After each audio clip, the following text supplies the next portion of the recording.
What's good? What's good? Welcome, Facebook family. Or not Facebook family, Instagram family, Facebook, wherever you watch this from. There we go. I couldn't keep doing the lag. Basically, I ain't want the conversation to be behind.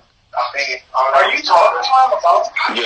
And when you said a light skin, dark skin. Hey, we not having these light skin, dark skin wars, dog. We not doing that today.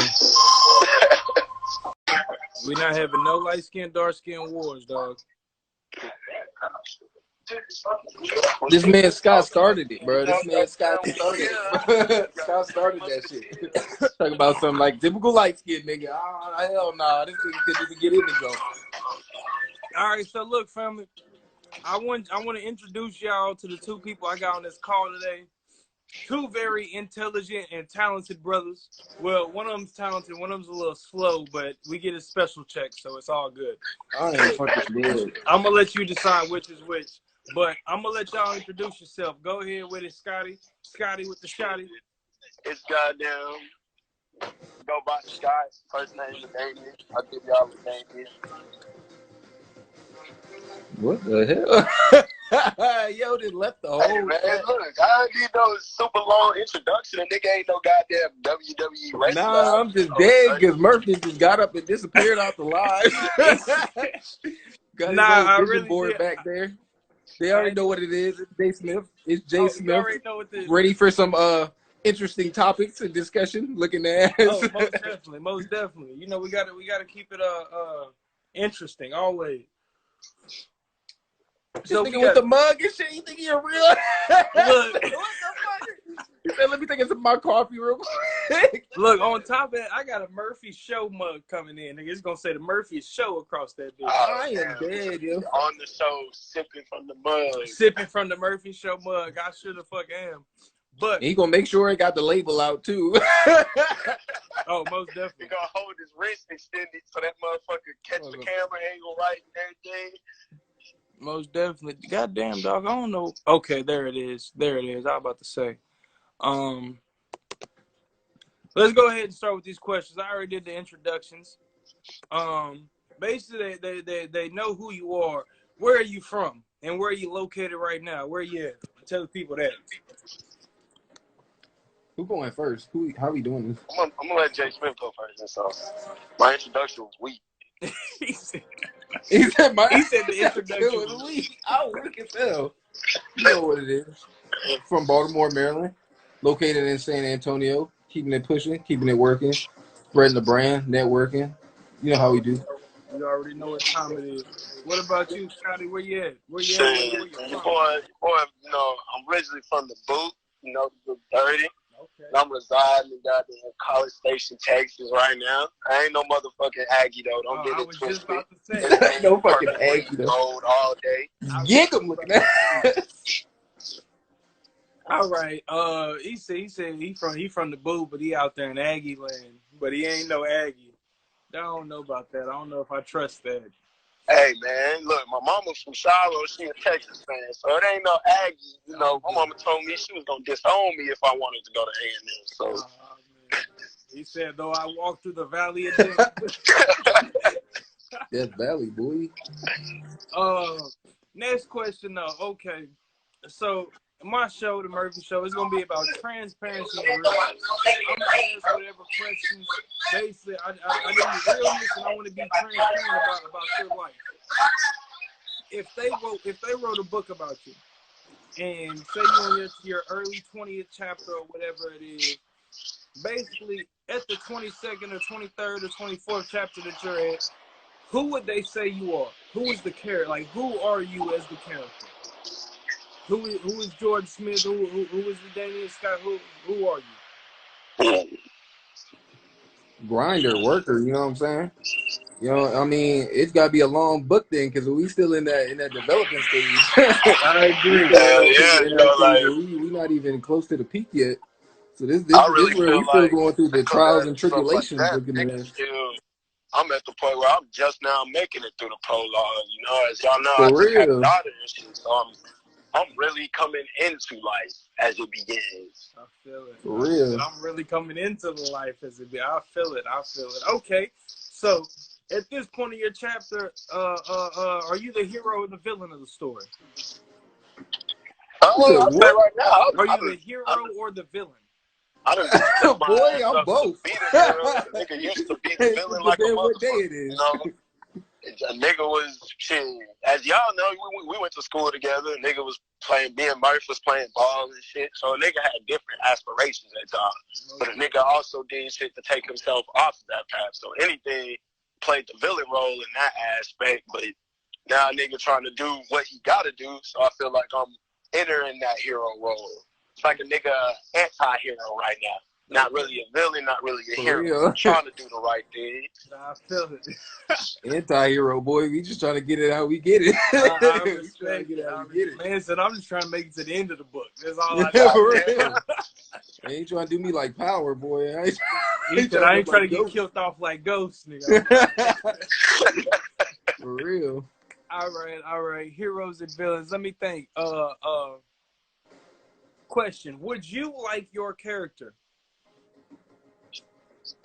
If you was reading your book of life, would you like your character? Would you be like, you know what, I fuck with I fuck with this underdog or whatever it is type shit? Would you fuck with it? I feel like it'd be like pineapple on pizza. Like I feel like at first you was like, I don't know about this one, but then like as we get into the chapters like we in now, I'd be like, okay, like he didn't turn it around. He got on the right path. He doing the right things. Like it's just it's an acquired taste in a sense. Like I'm that character in the beginning, you was like, man, I can't get with it. And now you like, that's my favorite character. Hell yeah, shit. I mean, I ain't gonna lie. I be wanting to punch myself in the mouth sometimes. Like I'll be sitting there and I'll be dead something. I'll be like, man, fuck that. And I can imagine reading myself in the book. I'll be like, this nigga right here, man. For real. I feel it. That's. I don't know. I'm gonna tell you this though, the self-reflection though. At least you can look back and see in a sense like, damn, that I'd have fucked up, or that character have fucked up. But he's trying to get his shit together. He's real. Just like that. Hey, shit. 18 to 23 is a long way, you know. Shit, nigga done made some big ass steps from being a college freshman, to pretty much dropping out that hole. You know, like nigga done made some big life changes. For real. And it's crazy to think, like, you know, I went to college, I didn't even go to school. I went to play football, and, like, football became really the least part of my life since then. You said it became a big part of your life since then? No, it's probably the thing I'm least involved with now, outside of, like, playing Madden and little discussions I be having on Facebook with Jay Smith and Peace. Speaking of, I need you to tell your mans to get off his delusional poster. He on the Kanye train right now. I don't know what is going through your man's head, Jason. You talking about Peace, boy? You know what are you talking about the Kanye train? Because I fuck with Kanye. I'm with him. I fuck with Kanye too, but you know, as I know, this nigga Peace, you know, he'll make a statement, and then when you engage with him, he kind of backtrack on it or come with a convoluted point, like, you know. Like, yeah, boy, I know what you're talking about. I'll be like, you gotta keep your point of view on one set. Like, you can't just like, okay, basically well, you check his ass. Basically, you check his ass, and that nigga turn around and be like, "Well, I thought like that from the very beginning. That's just not what I said. I was just coming at it from this point." Nah,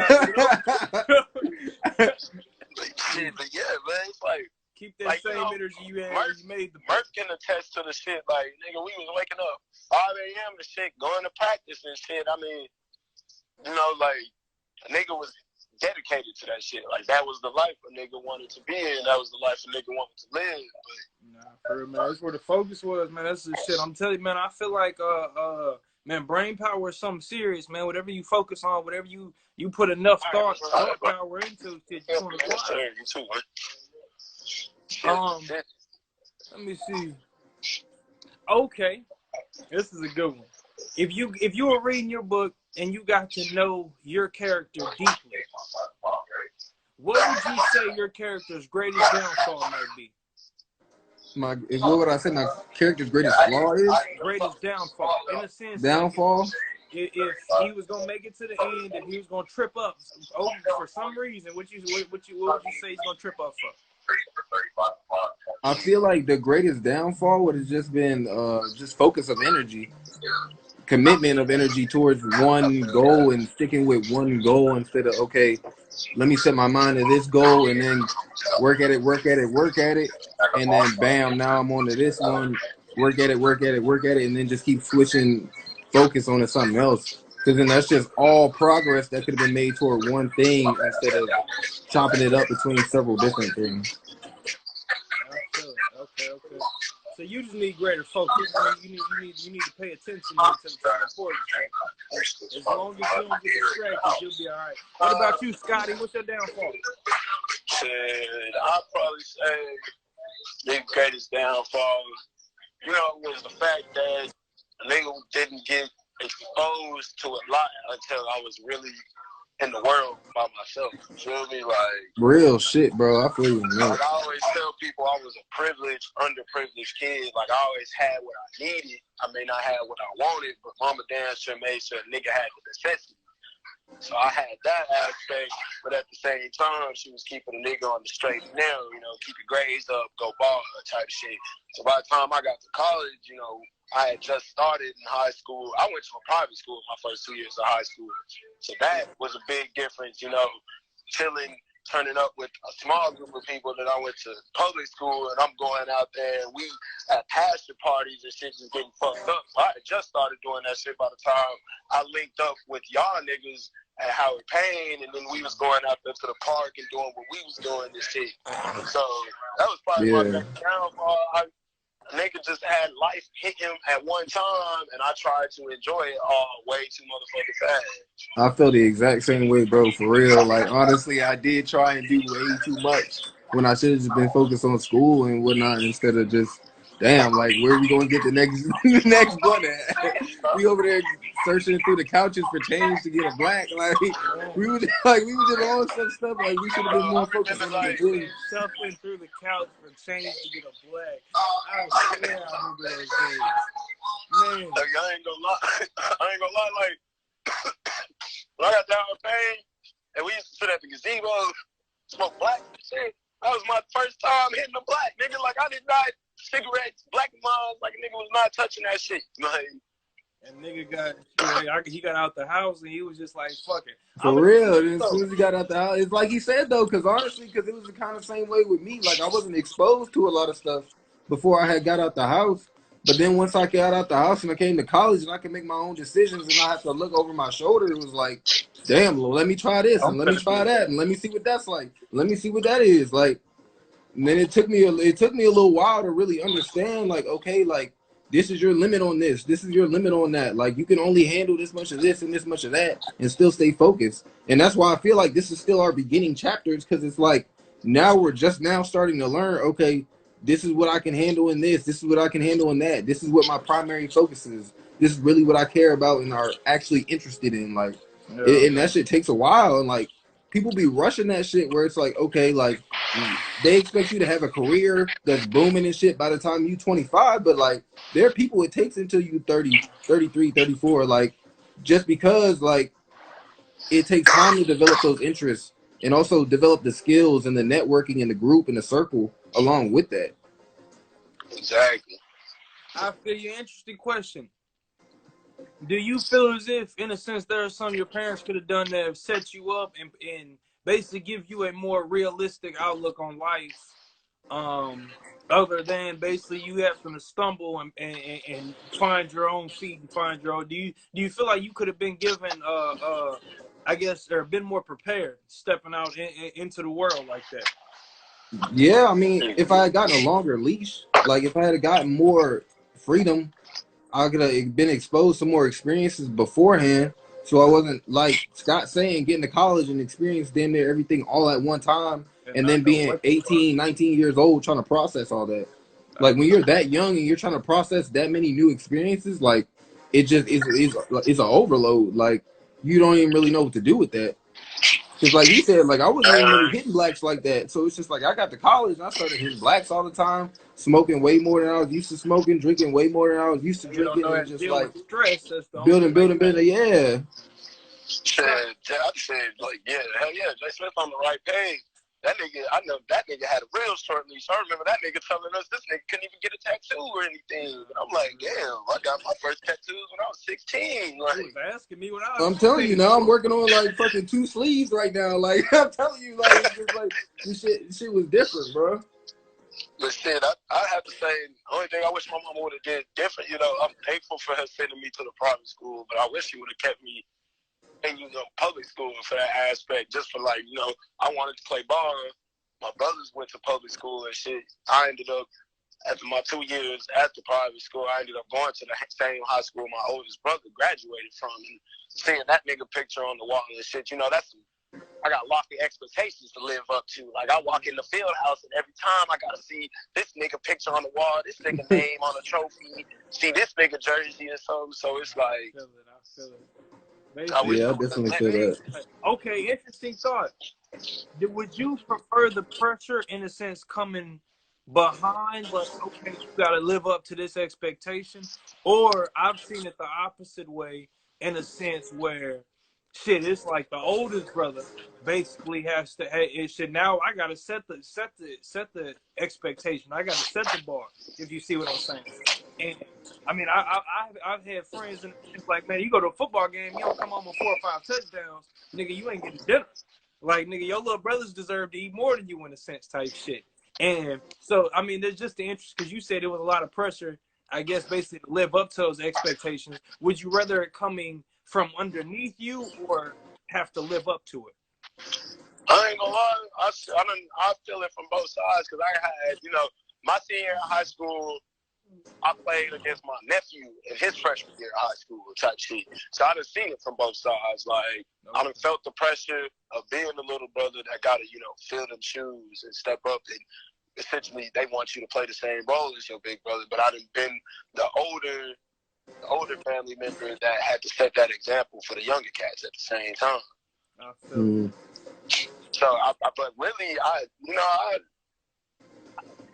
I'll take the pressure of having to fill them shoes over having to set an example. Because when you got to set an example, then it's like, you know, when it comes to sports, if you the oldest sibling and you, shit, look at the Curry brothers, my nigga, like, look at Clay and his older brother, look at Blake and his brother, like, you the big brother and you don't do nothing, your little brother come out and he the all-star, you an athlete. I feel it. Okay, so an interesting thought. I like that. So, do you feel like greatness and successfulness, in a sense, in that aspect is, okay, basically how you said you had the pressure to be good in sports, and you were. I mean, shit, you went to motherfucking college for it type shit. In a sense, that pressure, do you feel like if you would have had that pressure, you would still be as good type, like in a sense, man, they shit pressure to some coal and the efforts could be enormous. You put enough motherfucking pressure on some coal, you gonna get a diamond, in a sense. Do you feel like you would still be the diamond that you are without having that pressure put on you from above you? I mean, as far as like older brothers looking down, like, nigga, you better do that too, or little brothers and little cousins looking at you like, hey man, like you need to do something type shit. Would you still be the diamond? I feel like in my retrospect, like, come from my point of view, I would have made myself a diamond anyway. You know, pressure either make a pipe bust or pressure can make diamonds. You know, you get diamonds from pressurizing coal and shit like that. So really, it's like making yourself a diamond. You get pressure from any kind of situation. You can be pressured from having the older sibling, pressure from having the younger sibling, or you can just be pressured from coming from a single parent household, you know, trying to provide for your moms or your pops. Pressure can come from anywhere. Making yourself a diamond from that pressure is all about how you do it, you know. At first, like I said, I was at the private school, so it really wasn't no pressure to fill my brother's shoes or pressure to set up no example. It was all pressure for me to forge my own path.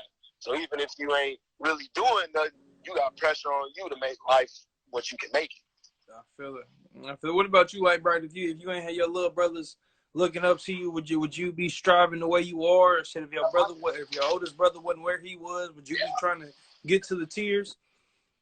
I mean, yeah, for sure. Just because, I mean, even to this day now, I mean, I'm still hitting the gym damn near almost every day. Like, it's just, it's just, I mean, I've always wanted to be the best that I can be. But wait, don't play, boy. I'm sitting at 225 over here, kid. I'm sitting at 225 over I'm here. still in the gym every day, But it's just like, the pressure and motivation coming from yourself versus outside pressure and motivation just is different. It's easy because like almost outside motivation and pressure is just like mainly from people looking at me thinking I couldn't do it. Because honestly, like I played like defensive line and like DN when I was undersized. So like I got a lot of pressure from people looking at me like this man is way too small. Like when I was living in North Carolina, like first day on that team when I first moved there, it was like first day at camp. Like they was like, "What position you play?" I said I play running back and I play DN. And he was like, the defensive coach was looking at me. He said he can't play on my D line. Da da da da. I said, all right, that's a bet. As soon as we lined up, put pads on and did drills, I was in his backfield the whole rest of the practice. And in the first game, I wasn't starting. I came down, kickoff, first tackle, knock niggas out, bro. The next play, I'm out there getting sacks. Halftime, coach said, Jordan, you're starting. From there, I was starting. Like I always had that motivation for myself. So I mean, I always feel like I could get it done, but it's just like being that oldest, like being that setting that example is just different.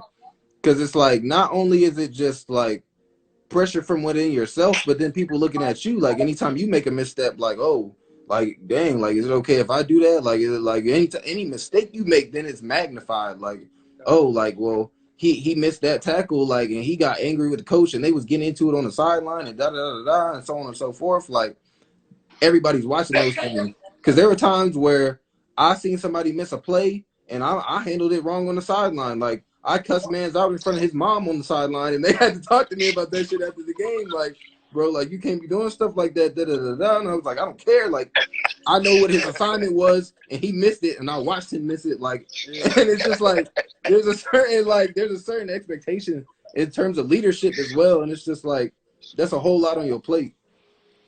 Okay, I like that. I'm gonna take a spin off of that. So you said man's had expectations, and when he didn't come through with the expectations, you was upset.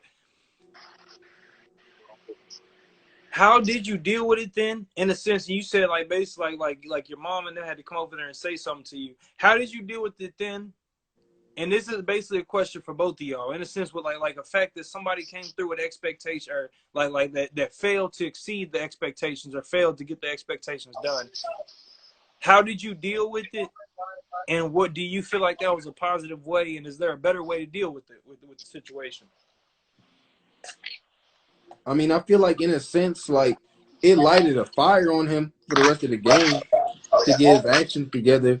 But in a sense, like even for the rest of the season, like he kind of looked at me in a certain way. Like I wasn't the same leader I was the previous season and whatnot. Like people just looked at me different. Like honestly, like I kind of came off the rails a little bit because I had a good season the season before. And I don't know, I came in the next season and I was like, I'm that man. Like I can kind of do what I want to. And that's what I mean. Like you kind of set the bar too high for yourself, and then you kind of feel like everybody else fall under it. So then you kind of start loosening your standards in a sense. I feel what you're saying. Nah, I feel that shit. Probably along the same lines what Jay Smith said. You know, like if you raise that bar high for yourself, and when you don't meet it, it's just like, damn. That's really how you sitting there looking at it like, damn. I raised it. I done set this lofty goal for a nigga. It's like, you know, it's just like, you know, y'all niggas play mad. You know, you make your superstar and shit, and they ask you, you know, set your goal. You set that shit for like 10 touchdowns. When you start off playing on rookie, that shit easy. But once you get to that Madden, when the shit really matters, and it's niggas really watching or something, and you don't meet that goal, it's like, damn, it's a lot riding on that goal you set for yourself. For sure. So, where do you go from there? In a sense, after the goal is no longer, I mean, after you fail type shit, what do you tell yourself in a sense to get back up? I mean, because it's a lot of people that basically, I mean, shit, I mean, they throw pity parties. I mean, they sit down and they start pointing responsibility elsewhere. It wasn't my fault. It was this person's fault. If we lose the team and it's 11 people on the field, and two of us didn't do our job. Basically, I've seen people like, if you missed the tackle and you missed the tackle, I've seen somebody like want to be like, well, he missed the tackle first. Well, you missed the tackle too, in a sense. Like in a sense, where do you go after you fail? Man, look, let me tell you, I got plenty of experience because on some real shit, I low-key wasn't, after my second year of Little League football, I was never part of a winning football team. Like, every team I played on had always something season. Even, like, my junior year of high school, the varsity team was, them niggas down there went undefeated and lost in the semifinals of the playoffs type shit. My senior year, you know, they made a new high school down here, so our senior class got cut in half. We had maybe, like, 10 seniors on our varsity team. The rest of the niggas is underclassmen. Freshmen, they moved up type shit. So we had like a 66 season, but we was ranked number 2 in the state off of expectations they had from the class before. So we really had a high-ass bar to meet, and we didn't meet that shit. And in the end, really looking at that shit, it's like I had high expectations playing football, period. You know, like as a young nigga coming from the hood, y'all can attest, like, you want to make it. That's your goal. You want to make it. No matter what you're doing, you're trying to make it to the highest level of where you're trying to go with that. Most definitely.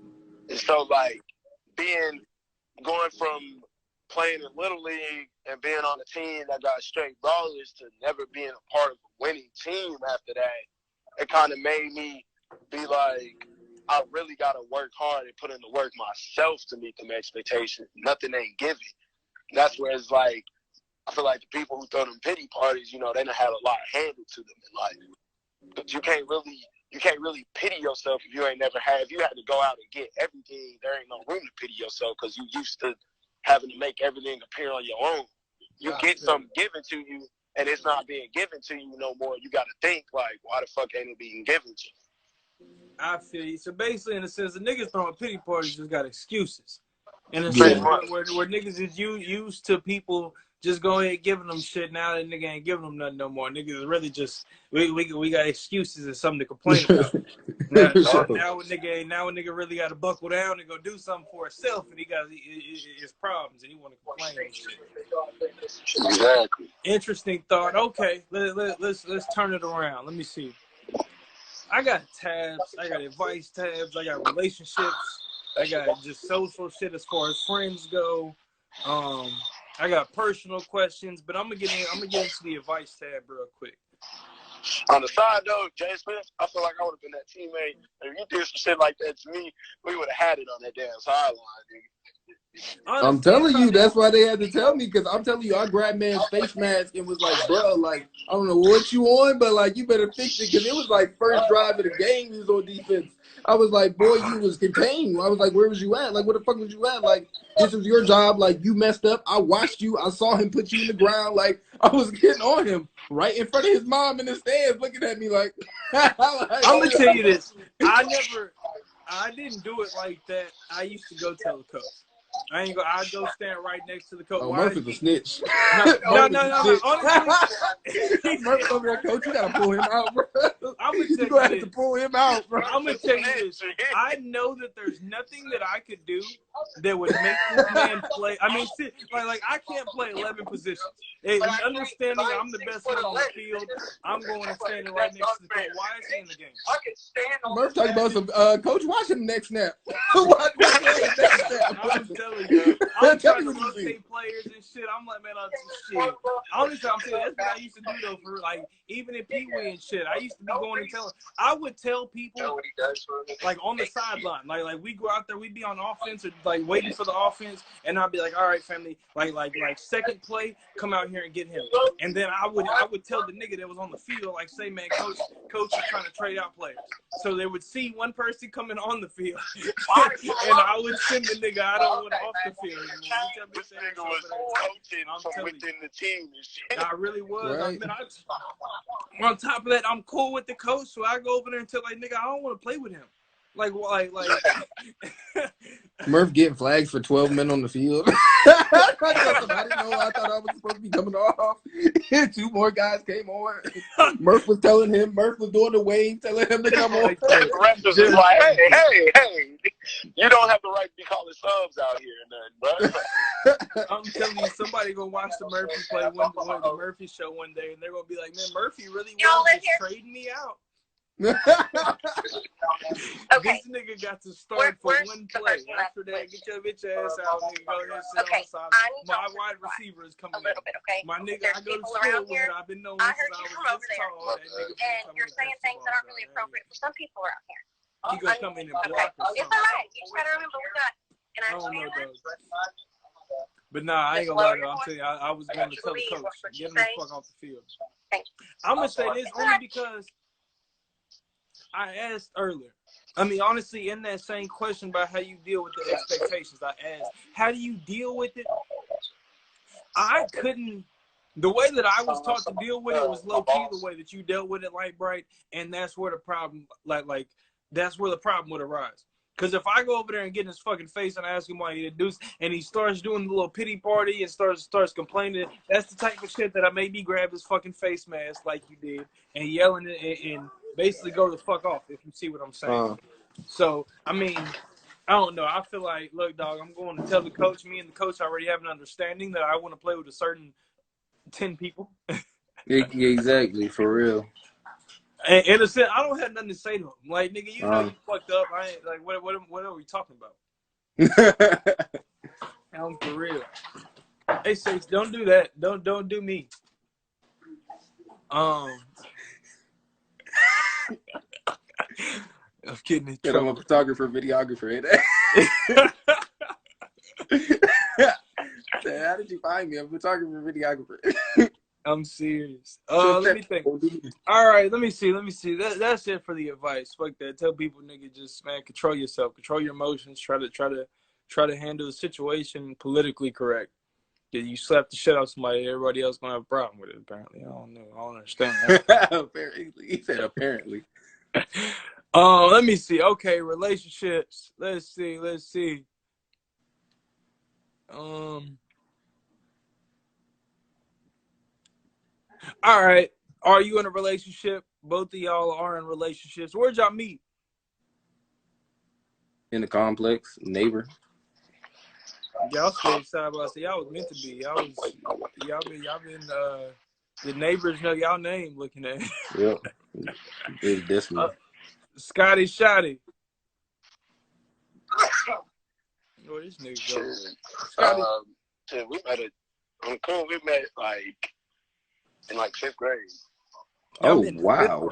Right, the next question was lean. I was like, oh wow. The next question was lean. Hey, y'all niggas, look, man. I'm gonna tell you this. I don't know, family. When you find a light party, you find a light. You already know what it is. Y'all been kicking it since then. Man, no, that's a long ass time. So I was like, I'm counting the years. I was like, great, boy. Yeah, I can't do that many years. I've been out of school too long. Okay, so what does your partner do that you enjoy the most? In the sense that, I mean, like buying gifts, or I mean, like what is it about this partner that you enjoy the most out of all the partners you've had? Like, what does this partner do? I'd probably say the most important thing is giving me that understanding of who I am as a person. You know, people is difficult and complex things to deal with, and I know I'm not an easy person to deal with. And she taking it stride, and I can appreciate that. Yeah, for sure. I respect that. I'm gonna tell you this, man. That's the important thing, only because a lot of couples really don't be good matches for each other, in a sense, as far as the understanding and shit like that goes. Like, they got two different world views and shit like that, and they be coming together for different reasons. So I feel like it's the fact that, like, you have somebody, in a sense, I mean, to connect with in that manner, and that you feel connected to, and that can feel you, and that you can feel like that. I feel like that's important, most definitely. When do you think differing worldviews are too much for a relationship to work? When you start motherfucking yelling at each other over the shit, that's when you. I'm not okay. You see, I'm not gonna say I'm yelling with each other. I feel like that is bad communication skills. I feel like for sure. I feel like you basically just don't know how to convey whatever message that you're trying to do. When it becomes too much of a problem, I would say, in a sense, I would say it's more of a lifestyle thing, and like honestly, it's even more of like a happiness thing. Like, if you feel like you're getting around somebody, and I'm gonna tell you this, because honestly, I mean, this is even another thing in a sense in like social somewhere, and it says something about friends in a sense. Like basically, if the only time that you can get together with that partner is basically to do something that they enjoy that you don't enjoy, or vice versa.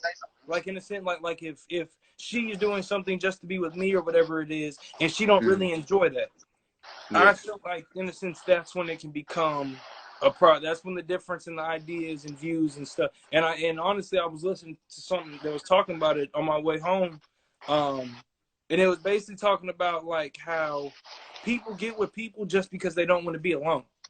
Like, it's not the fact that like I genuinely want to be with you, and me and you know somebody. What'd you say? I don't want to be this. That specific person, not for real. Yeah. That specific person, in a sense, they don't really. I mean, it's not about. I mean, they'll be with anybody. Like, they'll be with anybody. They just don't want to be by themselves. Therefore, they'll basically, I mean, accept anything. And I feel like, I don't know. I mean, if that's what makes her happy, that's what makes her happy. Okay, more interesting question.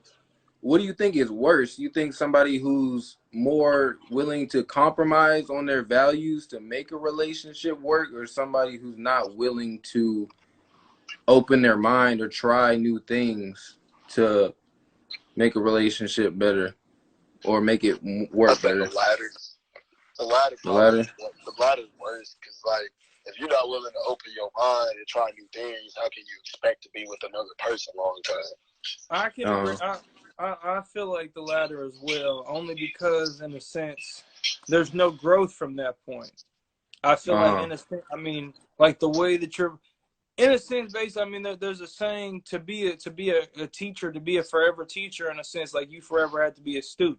So basically, if I close my mind off to the idea that whatever. I mean, shit, whatever the fuck that you tell me don't even make sense. Like, and it's not valid or whatever, just because of the way that I feel on my beliefs. I feel like that's when that's worse. And do you feel like you can change these people? Change people? I'm gonna tell you this, man. I feel like you can change the youth. I feel like there will be a general census and attitude towards certain shit. And I feel like in a sense it's more just what becomes the norm is it I feel in a sense to teach your kids to have the open mind. Some people are teaching their kids to have the closed mind, if you see what I'm saying. I feel like in a sense I don't know about changing anybody that already has a closed mind. I mean other than showing them in a sense. I mean, I'm gonna tell you this, and this is just a perfect example. In the Bible, for years, it literally said that Jesus was gonna come do everything that he did. And when he came and did it, and the people saw, they still said it was not him. It is not true, if you see what I'm saying. So in a sense, I mean, I feel like it don't. I don't know about the change. If they don't want to see it, then they're not going to see it type situation. I mean, just nothing that you can do. What about you, Scotty? You think you can change somebody, man? I feel like as people, we are influential beings. So the ability to change a person is very much graspable. I ain't going to say that, like, it's something you can do off bat right after you meet somebody, but it's definitely something you can do after spending an elongated amount of time with a person. That makes sense. In a sense, yeah, because I feel like you can introduce people to new experiences and new opinions, and like I don't feel like necessarily you can change them, but I feel like you can necessarily make them think about it, make them question their own beliefs in a sense, and they can, in a sense, you can influence change, not necessarily directly change them, but you can influence that change. I had this conversation on Facebook the other day, and somebody said something, and I asked her, how do you make somebody see the logical side of something? How do you make somebody see something that is very apparent to the rest of us that they did not come to a conclusion on logically? And with that point, basically, I was talking about the Bible. In a sense, if you came to the conclusion of Adam and Eve and all this, none of it was logical. So therefore, how do I logically explain that Adam and Eve are like or disbelief or whatever it is, in a sense, like I only know how to ask the question in a sense in reference to the Bible type shit, but it's really anything.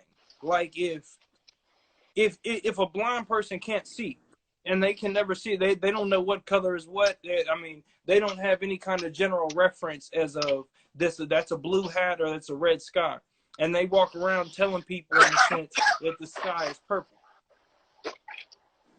The fact that their idea never originated from a logical understanding and greater understanding of what everybody else is seeing as purple. Basically, how do I convince the person that already believes it and it never came from a logical standpoint? If you see what I'm saying. Yeah, I can see what you're getting at.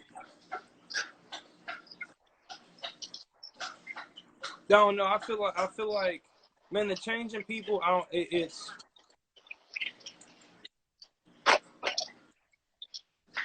feel like they have to want to change. I feel like I hear what you said. I feel like they would already have had to. They already don't believe what they tell you they believe. Is the way that I see it. But let me think. On to some new questions. Let me see. Okay, so Link, your partner does that you enjoy the most. Let me see. Okay.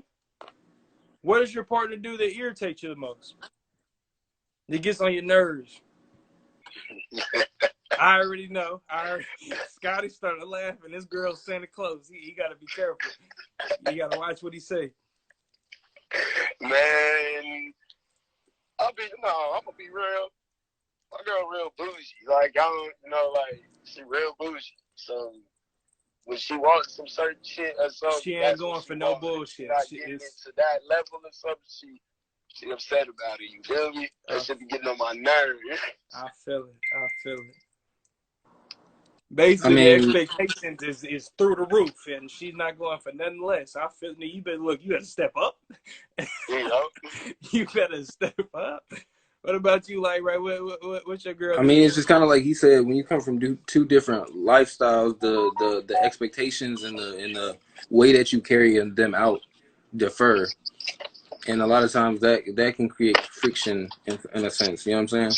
Certain things that we grew up with, you might say that's okay, that's fine. Like where it's like somebody else grew up in a different household and they don't do things that way, they don't carry it out that way. Where it's not necessarily like irritating, but it's just like it's different, and sometimes different is just not.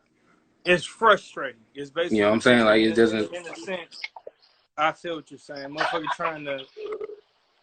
You're so used to living one, and it wouldn't even be so used because I mean it don't matter. Y'all are both used to living one way, and in a sense trying to come together and well you do your shit, you fold your clothes.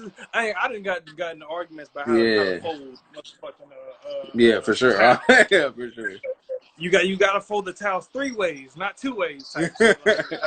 Look, I'm telling you. So nah, I feel that. Let me think. Honestly, something that she does that gets on my damn nerves. While she's in there, honestly, she left the room because she only want to be in here while I'm talking my shit. Yeah, he's like, let me get this off real quick. let me get this off my shit. I gotta whisper and shit. Something she does that gets on my I'm gonna tell you this. She was bullshitting with me. Basically, the lack of expression of self. And it's not that she don't express herself, and it's not that we're not communicating, because I understand exactly what she says when she says, and now I feel it, but she be trying to play off how much she really likes me. Don't be trying to play with me. Don't play with my feelings. You love me and I love you. We're a happy family in this bitch. Don't play with me. I be feeling like she be trying to do me like Donald Trump wife is doing him. I try to hold her hand and she be hitting my hand away and shit. I'm serious. She hears me. I know she hears me. She needs to hold my hand. Y'all tell her hold my hand. Looking at her. She about to bust through the door. I don't know how much of a grind a nigga is on right now to support. So I am door dashing while I'm doing this shit with y'all. Man said I'm door dashing as I'm getting interviewed. All right. Hey man, you gotta get it. Shit. Okay. Let's see. What's the worst rejection you've ever gotten? The worst rejection? Man, you done tried to walk up and smooth talk your way, and she done gave you the wrong number or whatever. Look, I done been hit with a lot of no's. I ain't gonna lie to you, in a lot of different ways. What's the worst rejection you got?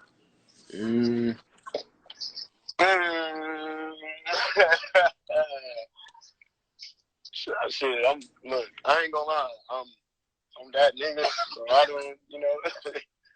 Man, everybody did. Look, no.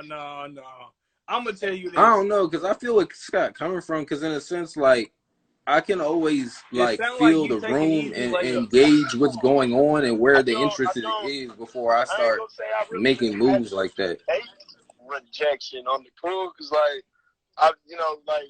me being me, I got a lot of older brothers, and then the town I'm living in, like my family is well known type shit. So a lot of shit that I done had come my way, falling from them niggas doing what they did and everything. So when it comes to like females and rejections, I done had a lot of females not say no because they know like, hey, that's so little brother. Fuck with him, he got it like that or something. And I'm just like, I ain't never really pursued a female. I'm gonna tell you this. I let them come to me type shit. I'm gonna tell you this. Y'all can be too cool for school. I'm gonna tell them my stories. I done most definitely had a bitch give me the wrong number. Whatever number. Honestly, I'm telling you, it had to be one of those damn near. This man got the rejection hotline. Like a stalker hotline. I'm telling you, it was some shit like that. It really was. I didn't been given some numbers like that. I'm gonna tell you this though, really. I feel what you're saying, like, right, because in a sense, I've always been pretty good at judging the room, and I know if she's feeling me or not. But where I learned that from, and where I learned to accept the no's from, was when I was younger, and like shit, when I was like 14, 15, like my shit, man, 2 o'clock in the morning, it'd be ass in Walmart. Like post or pre motherfucking Corona, it'd be just ass walking around Walmart for no reason type shit. And my brother, daddy, and them, and they used to just tell me just go up to any woman, grown women. It don't matter. I was 14, and you can lie about your age, you can lie about your name, whatever. I done had some bitches that gave me their number so they could talk to my brother type shit, or like to my brother's dad or whatever it is. And in the sense, I learned to shoot my shot and get told no. I mean, I learned to take threes. I'm shooting from half court. Y'all, I don't know nothing about them easy layup buckets. Y'all getting the easy points. I don't do the layup. Guess at the easy point. Y'all in the layup line. I don't know nothing about the layup line. Nigga don't know how to. I don't know about the layup lines. I've been told no a lot. All right, okay though. Fucking with the layup lines, you feel me? He said, yeah, you get to do all that extra, jelly fam in the layup line. Look, I ain't got to make no dribble move. I'm going to just keep your 99 shot. He said, I don't got to do no dribble. Look, just keep your 99 shot percentage.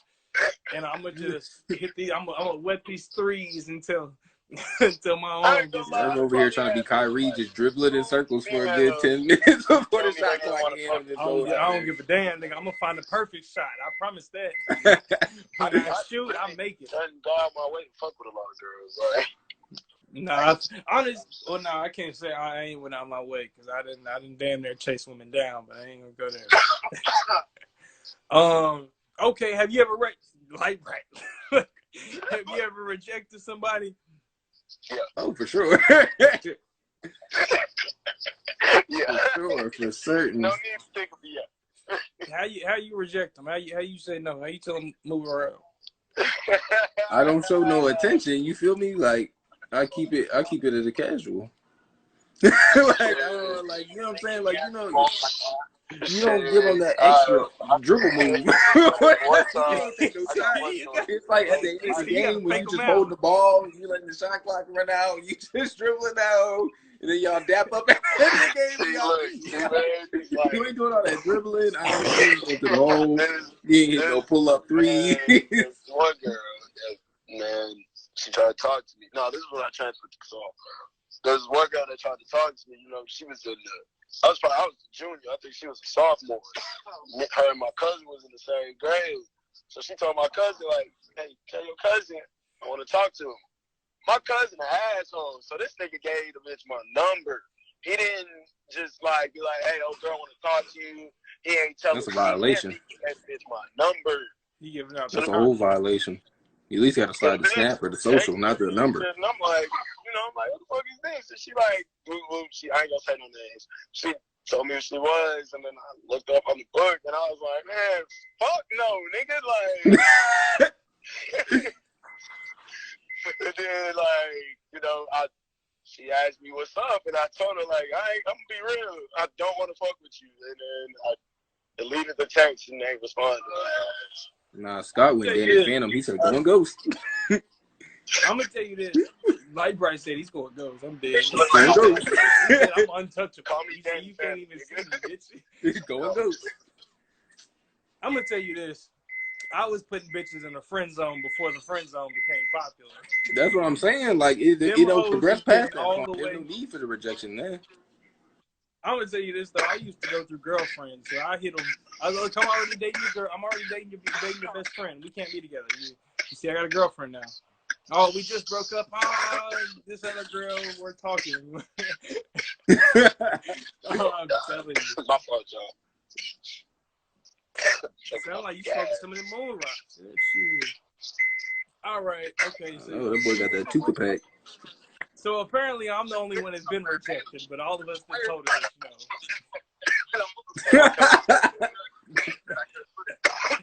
no. Okay, what's the worst sexual experience you've? I'm not gonna say worst. I'm gonna say what's the weirdest, wildest sexual experience you done been a part of? What happened? I mean, I know some niggas that have been shitted on and all types of shit. When I was in the 8th grade, I had a threesome. And one bitch just quit on me, so she didn't want to fuck no more. The bitch tapped out the threesome. She was just I guess she had a boyfriend or some shit, so she had it on her mind. And she ain't want to fuck no more. So. I'm dead. She just walked out in the middle of the session. She didn't even walk out, bro. She just laid on the other side of the bed and went to sleep. This is just good night. I'm dead. I don't know what the fuck. Right, what about you? What's the wildest, weirdest shit? You was just what the fuck? What is going on? What is, let's see. Get me out of here.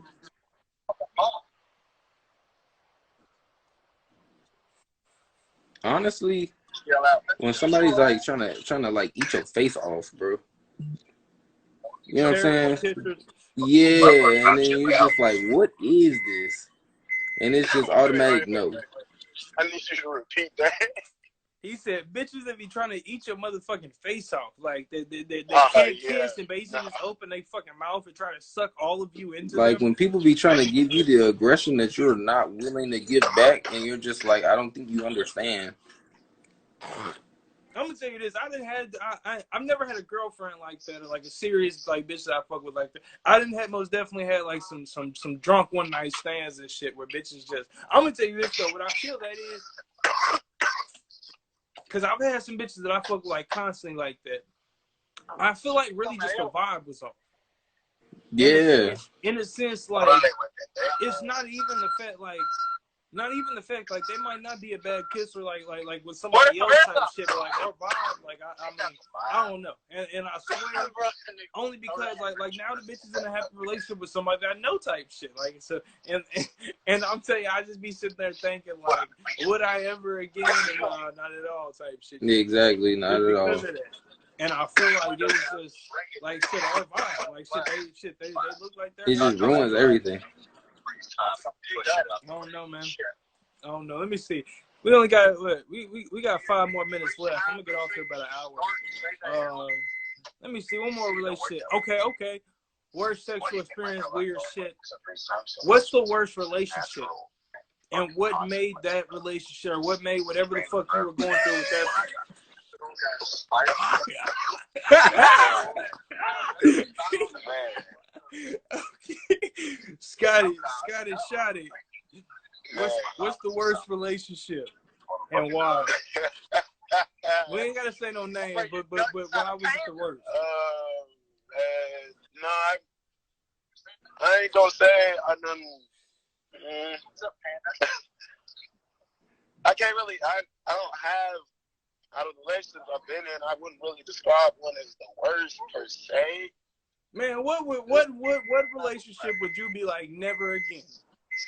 Because I know you've been with some bitches in a sense that you'd be like, you know what, you can see something. You can try somebody when you come from a completely different world. I'll say that way. You said it's hard to what? It's hard to be with somebody when you come from completely different worlds. I know exactly who you're talking about too. For sure, exactly. Y'all keep on talking like y'all having these problems. Well, how are you dealing with people that come from different worlds like that? It's just sometimes they can just never. It's just you can never just adjust to that. Like you can never just. You in a sense would have to change who you are as a person.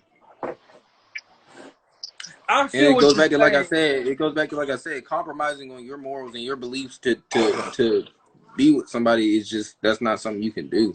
Okay, my question is, how are you getting involved and getting around these people? And I say that in a sense because it's kind of like friends type shit. Like if I didn't smoke weed, like me and a lot of people that I had been friends with throughout the years would never been friends. And like I didn't like weed was the only thing that keeps us motherfucking like hey, you still smoke? You still shit. If I didn't smoke weed, I wouldn't pull up on them and like we wouldn't talk or do anything, if you see what I'm saying. And like how are you if y'all's worlds are this collide or this separate in a sense, how are y'all getting together? I mean, I don't know, because a lot of times when we were younger, we tried to ignore these things and just trying to like see it as just a regular obstacle in any relationship. Learn sometimes things like that make you incompatible with somebody, regardless of whether you want to believe it or not, in a sense. So you learn in a sense that you don't learn exactly, from that. Yeah. I ain't going back, bitch. If you don't feel me, we can't. Like I was saying, I for sure learned from that experience. Don't get me wrong, but I'm saying at the time, like. Two different people, for a little while, opposites can attract, but long term, exactly. It's a hard thing to do until you learn how to adjust to that. And at the time, a nigga wasn't learning how to adjust to that. I'm gonna tell you this, man. Because I have been with people in a sense from two completely different worlds.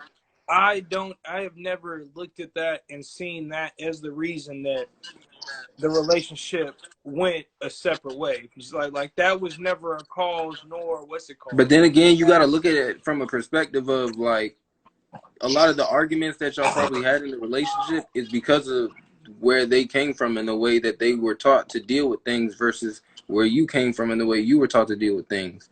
And over time, as you keep trying to intertwine those things and you keep finding that friction, those arguments and things like that keep coming up. So it might not be the direct reason, but it can create a lot of underlying problems. I guess I can feel what you're saying. I mean, and I'm gonna tell you, and why I said in a sense the relationship that you would never go back to. I'm saying it has to be my ex.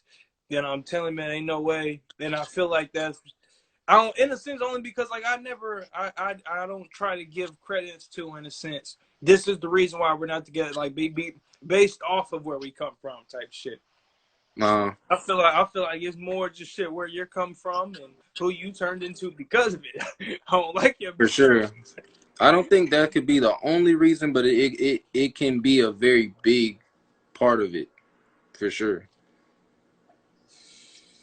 So last question. We're on relationships. We're gonna end off with this. What is the most money you ain't never spent on a girl? He said, "Oh man, you letting them hurt you," is what it sounds like. No. What's the biggest lump sum? And I'm gonna say in a sense, basically a one time type shit, like you were. How much you to spend on the girl, baby? Let me hear y'all answers first. Like, Ray, how much you to spend on a female? Probably about at one time like 400. Okay, I'm gonna say for one event. Because in the sense, I mean, like, was it a birthday or like this specific gift was 400? Like that's just about 400. The specific, yeah, it was about that much. I don't know, man. I wouldn't say I'd just be. Because then again, I'm gonna tell you this, man. I be going off on Facebook and Instagram and shit like that, or Twitter or whatever, about this tricking. I don't be tricking. In a sense, if I never gave somebody something, it was more basically some shit like she did something for me or she gave me something type shit. Like I'm gonna get her right, and people just know shit like I'm gonna like shit. You do this, I'm gonna do this for you. In a sense, on some. I mean, cause I say in a weekend type shit. Like I didn't blew like 2 or 3 bands on a bitch type shit, but it was more okay. You get the hotel for us to go stay in motherfucking Florida type shit, and basically I'm just gonna cover whatever the fuck else type shit and shit. We had a motherfucking ball. Shit, we went. I mean, shit. I went parasailing and all types of shit. Did some shit I ain't never did before in a sense, and so I don't know. I mean, I don't know if I never gifted a bitch 500 or like some shit like that. I don't know about that. Gifts, I don't know. I might have spent maybe $100 on some chocolate and some roses and some bears and shit like that on a bitch. I feel you. I ain't never just broke no bread. Like, here you go. I don't know. I ain't never just like that, but like I mean, it depends on what the gift is and where the thought comes from behind it as well. I have to say the most I spent on a female at like one event or like on a gift, like $350, $400. I'm right there with life, right? You know? But that was on like the girl I'm with now. I got a baby with everything, you know. So it was already predetermined we was gonna be together at that point. So yeah, as Murphy would say, a nigga wasn't out here tricking. See, exactly. Because like Bryce said, it depends on where the thought came from. Only because, again, type shit like, I mean, it's some bitches that can say, man, he done pulled up and just gave me a wad full of money, type, and most definitely. But shit, like, if we sit back and look, Never that. In a sense, it's a symbiotic relationship. If you see what I'm saying, like, I mean, shit, damn near.